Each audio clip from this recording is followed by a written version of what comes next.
Good morning friends, আমার নতুন একটি ব্লগে তোমাদের সবাইকে জানাই স্বাগত এবং অনেক অনেক ভালোবাসা জানিয়ে আজ আমি ব্লগটি শুরু করছি। তোমরা সবাই কেমন আছো? আশা করছি তোমরা সবাই ভালো আছো। আমরাও খুব ভালো আছি। আজ হচ্ছে শুক্রবারের দিন, পুরো দিন কি করি না করি সব তোমাদের সাথে শেয়ার করব।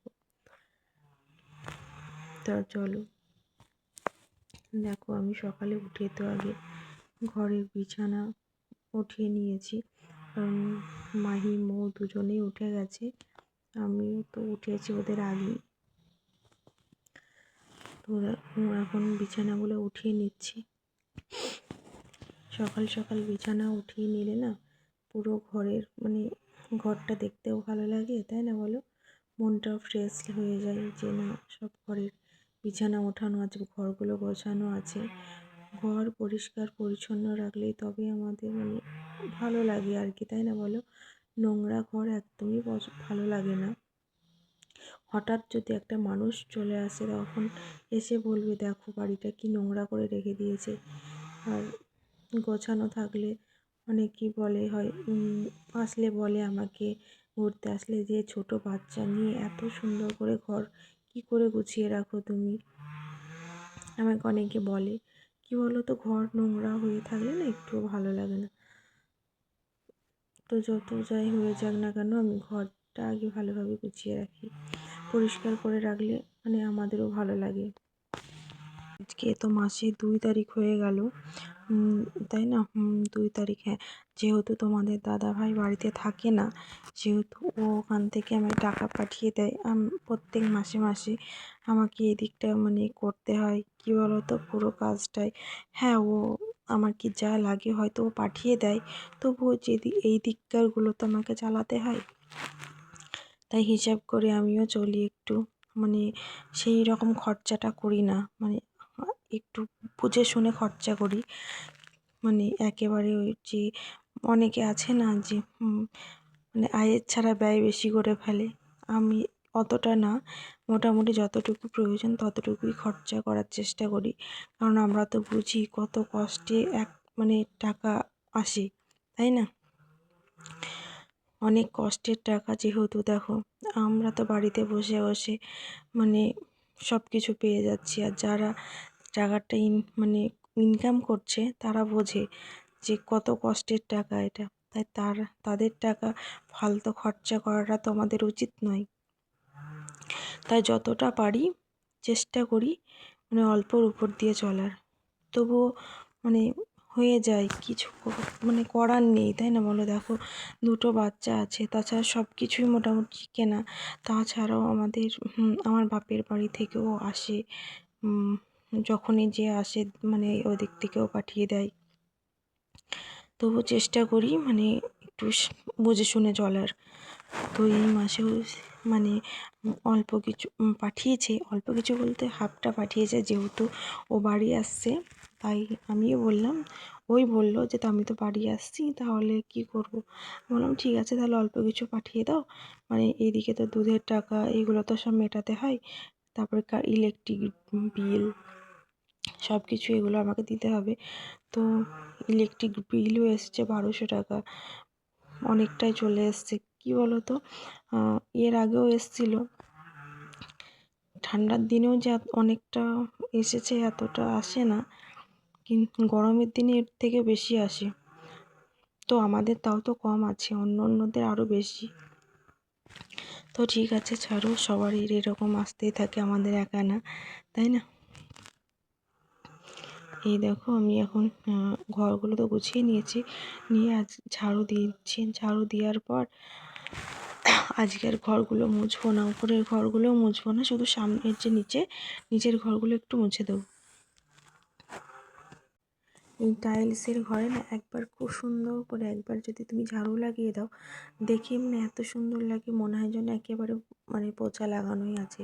কি বলো তো, আমাদের নোংরা করার মতো তো কেউ নেই। মাহি এখনও নোংরা করতে শেখেনি, আর মৌ তো নোংরা এইসব কিছু করেও না। তো এখন মোটামুটি এইসব একবার ভালো করে যদি তুমি ঝাড়ু লাগিয়ে দাও, পুরো দিনটা চলে যায়। তাই আমি একটু টাইম দিয়ে ভালো করে ঝাড়ুটা লাগিয়ে নিই, লাগিয়ে মানে মোটামুটি চলে যাই। আজ মানে পুরো দিনটাই চলে যায়। আমি সত্যি একবার করেই ঝাড়ু লাগাই, মানে 2 বার করে লাগানোর দরকারই পড়ে না। আর এই দিকের সাইডটা তো তোমাদের কোনো দিন দেখাইনি। এই যে আমার বাঁ সাইডে ওইদিকে আমাদের একটা বাথরুম আছে, আর পিছনের দিকে দেখতে পাচ্ছ ওই দিকে একটু মানে কি বলো তো, একটা কর্কের মানে পাঁচিলের মাথাতে যতটুকু মানে ওইটা পিছনটা ফাঁকাই ছিল, ওইদিকে পাঁচিলের উপর দিয়ে পুরো মানে কর্কেট দেওয়া আছে, দিয়ে একটা রুমের মতো হয়ে গেছে। ওখানে কি রাখা হয় বলো তো, এক্সট্রা যে জিনিসগুলো সেগুলো ওখানে রেখে দেওয়া হয়। ওখানে রেখে দেওয়া ওটাতে অনেকটা সুবিধা হয়েছে, অনেক জিনিস রাখা হয় ওখানে। তো দেখো আমি ঝাড়ু তো লাগিয়ে চলে এসেছি, ঝাড়ু লাগিয়ে নিয়ে তারপরে তোমাদের দাদাভাই সবজি পাঠিয়ে দিয়েছে, তো আমি তো সবজিগুলো উঠিয়ে নিলাম। আর কী কী সবজি সে তো তোমাদের দেখিয়ে দিলাম। আর এই শাকগুলো হচ্ছে মেথির শাক।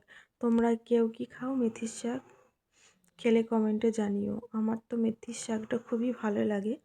অনেক দিন মানে আমি যখন রুরকিতে থাকতাম তখন প্রায় তোমাদের দাদাভাই নিয়ে আসতো। আমি আগে খেতাম না, আমি জানতামই না যে মেথির শাক খাই। ওখান থেকেই খাওয়া শুরু আমাদের। তো খেতে খুব ভালো লাগতো, তাই এখনও আমি এখানেও খাই, মানে খেতে খুব ভালো লাগে। তো আমি দেখো সবজিগুলো সব ঠিকঠাক করে উঠিয়ে নিয়ে আমি মেথির শাকটা বেছে নিচ্ছি। আজকে না মেথির শাকটা বানাবো না, বেছে ঠিকঠাক করে রেখে দেবো, কালকে বানাবো। যেহেতু আজকে শুধু সয়াবিন আলুর তরকারি, একটা আলু সেদ্ধ দেবো, তাহলে আমাদের খাওয়া হয়ে যাবে। আজকে আর এই শাকটা বানাবো না। তা শাকটা বেছে নিচ্ছি। এই শাকের মধ্যে অনেক রকমের শাক মেশানো আছে, তাই সব কিছু তো মানে ওই সব শাকগুলোতে এর মধ্যে দেওয়া হবে না। আর ওই সব শাকগুলো খাই কিনা তাও আমি জানি না, কারণ মেথির শাকটা শুধু বেছে নেব। আর এই দেখো কে বলো তো, এই দেখো চিনতে পারছো, আমাদের পুচকি মাহি। এখন সন্ধ্যাবেলা, মানে অনেকটা পরেই এসছি যেহেতু। দেখো মৌ আর মাহি দুজনেই এখানে আছে। আমি যা করছি, মাহিকে খাইয়ে দিয়ে এসে আমি চা করছি, আর ওরা দুজনেই এখানে এসছে, এসে আমার কাছে দাঁড়িয়ে আছে। দেখো এখন চলে যাচ্ছে, ওর দিদিকে ডাকছে, আঙুল ধরে নিয়ে বাইরে যাবে, ও কোথাও মানে ঘুরবে এখন। তো চলো আমি এখন সন্ধ্যার চাটা বানিয়ে নিচ্ছি। সন্ধ্যার চাটা মনে হয় আমাকে কিছু বলছিল, আমি আবার বাইরে গেলাম। বাইরে গিয়ে আমি আবার চলে এসেছি, যে চাটা বানিয়ে নেব। আজকে না চায়ের সাথে একটু চাল ভাজা মেখে নেবো। বলছিল মা একটু চাল ভাজা মাখাবা, আমার ঠিক আছে মাখাচ্ছি। তো পেঁয়াজ লঙ্কা ধনেপাতা চানাচুর সব কিছু মিক্স করে আজকে একটু চাল ভাজা মেখে নিয়েছি।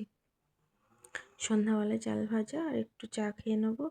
তারপরে রাত্রে তো তোমাদের সাথে শেয়ার করাই হয়নি যে কি রান্না করেছি, এটা তোমার না, এটা রাতে হ্যাঁ তোমাদের সঙ্গে শেয়ার করে নিই। দেখো লাল চায়ের মধ্যে একটু আদা দিলে না মানে চাটা খেতে বেশ ভালো লাগে, তাই না বলো? তো তোমার চাটা ততক্ষণ হতে থাক, তোমরা দেখো। আশা করছি তোমাদের ভিডিওটা ভালো লাগবে। যদি ভিডিওটা ভালো লাগে অবশ্যই লাইক কমেন্ট শেয়ার করে দিও, পাশে থেকো, সাপোর্ট করো। এই দেখো চাল ভাজাটা মাখানো হয়ে গেছে, মৌ এখানে এসে খাচ্ছে। দেখতে কত সুন্দর হয়েছে তাই না বলো? খেতেও কিন্তু খুব সুন্দর হয়েছিল। সন্ধ্যাবেলা একটু চা সিঙ্গারা এসব হলে ভালো হয়, কিন্তু অনেক দিন খাওয়া হয়নি। কী বলো তো, সন্ধ্যার দিকে তো বাজারে যাওয়ার মতো কেউ নেই, তাই খাওয়া হয়নি। আবার কিছুদিন পর তোমাদের দাদাভাই চলে আসবে, তখন তখন তো খাওয়া হবে প্রায়। তো দেখো চাটা খাওয়ার পর চলে এসেছি, এসে ভাত এইদিকে ভাত বসিয়ে দিয়েছি, আর অন্যদিকে কড়াইটা গরম হতে দিয়েছি। কেন বলো তো, কোনো কিছু করার আগে কড়াইটা একটু ভালো করে গরম করে নিলে পরে না, তাহলে কি বলো তো কড়াতে কিছু লেগে যায় না, না হলে না কড়াই যেন লেগে যায়, ভালো লাগে না তখন কিছু রান্না করতে। আর এইদিকে আমি চালটা ধুয়ে দিচ্ছি। তাই এদিকে ভাত হতে হতে আমার ওইদিকে সবজিটাও বানানো হয়ে যাবে।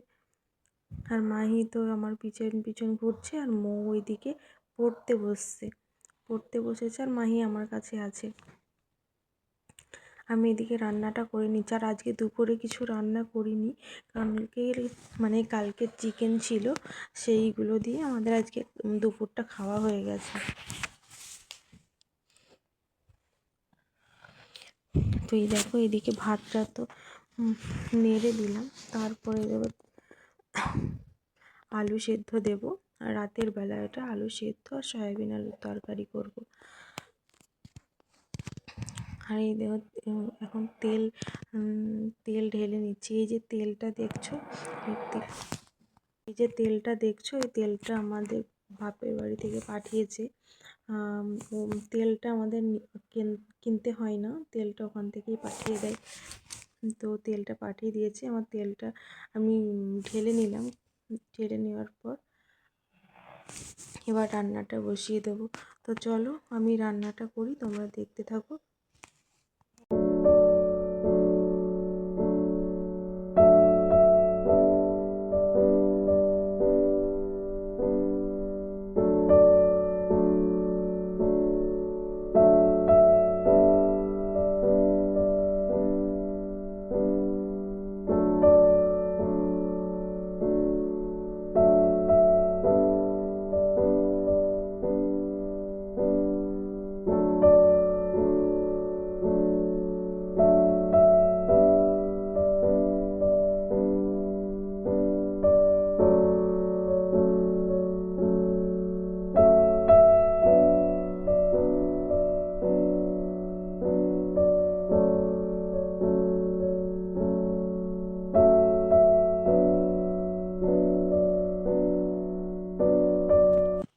মাহি আমার কোলে উঠে পড়েছে, যেহেতু ওর দিদি পড়তে বসেছে, ওর খেলার সাথী নেই, আর ওই জন্য আমার কাছে ঘোরাফেরা করছে।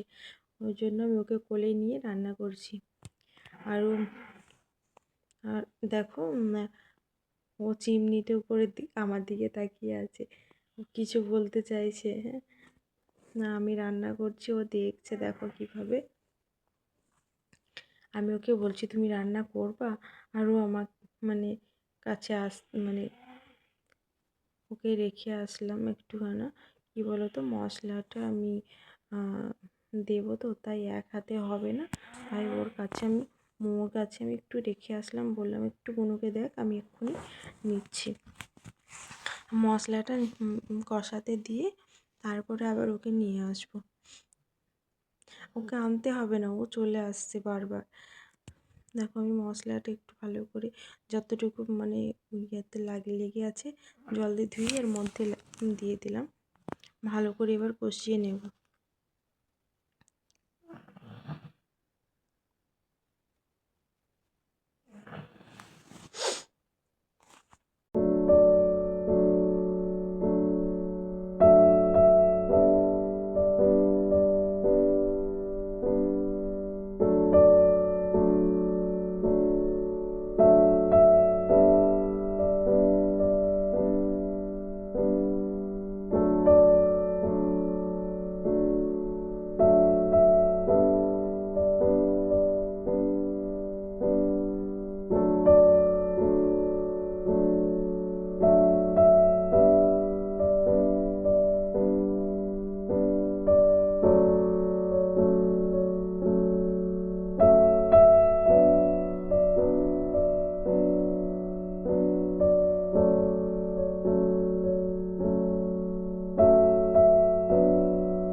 খুব সুন্দরভাবে মশলাটা দিয়ে কষিয়ে নেব। কষিয়ে নিয়ে কাঁচা গন্ধ থাকলে না খেতে ভালো লাগে না, তাই আমি খুব সুন্দরভাবে কষিয়ে নেব। কষিয়ে তারপর জল ঢেলে দেব। দেখো না, কষানো প্রায় আমার কমপ্লিট। এবার আমি জল ঢেলে দেব। তো চলো, এই দেখো আমি জলটা দিয়ে দিয়েছি। এতটা ঝোল আমি রাখবো না, একেবারে গামাখা করে নামাবো। তারপরে দেখো ভাত আমার হয়ে গেছে, আলু সেদ্ধ দিয়েছিলাম, পেঁয়াজ লঙ্কা দিয়ে আমি আলু সেদ্ধটা মেখে নেব। তো দেখো আমি ভিডিওটা আর বেশি বড় করছি না, এখানেই আমি শেষ করব। দেখো মাহি চলে এসছে, তো আমাদের ভিডিওগুলো যদি তোমাদের ভালো লাগে তাহলে লাইক কমেন্ট শেয়ার করে দিও, পাশে থেকেও সাপোর্ট করো। আজকের মতো ভিডিওটা আমি এখানেই শেষ করছি। Bye, good night. সবাই তোমরা খুব ভালো থেকো। টাটা।